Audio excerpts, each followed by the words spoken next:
তিনিচুকীয়াত ফেন্সিং প্ৰশিক্ষণ শিবিৰ তিনিচুকীয়া জিলা ফেন্সিং সন্থাৰ উদ্যোগ প্ৰায় 40 গৰাকী ফেন্সাৰৰ অংশগ্ৰহণ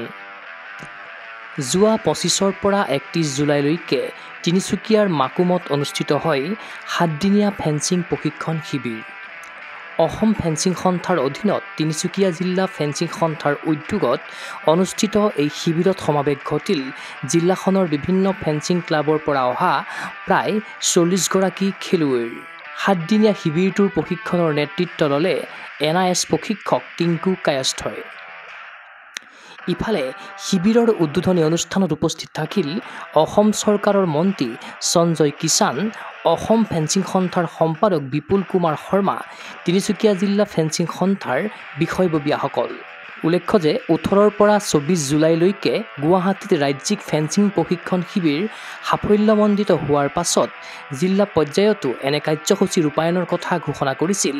অসম ফেন্সিং সন্থাই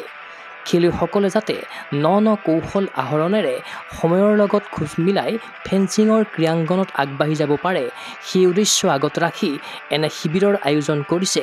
অসম ফেন্সিং সন্থাই ক্ৰীড়া অনুৰাগীৰ আশা এনে প্ৰশিক্ষণ শিবিৰৰ আচলত ধৰি ক্ৰীড়াংগনত বহুদূৰ আগবাঢ়ি যাওক অসমৰ লগতে তিনিচুকীয়া জিলাৰ উদিত ফেন্সাৰ news desk report Google sports any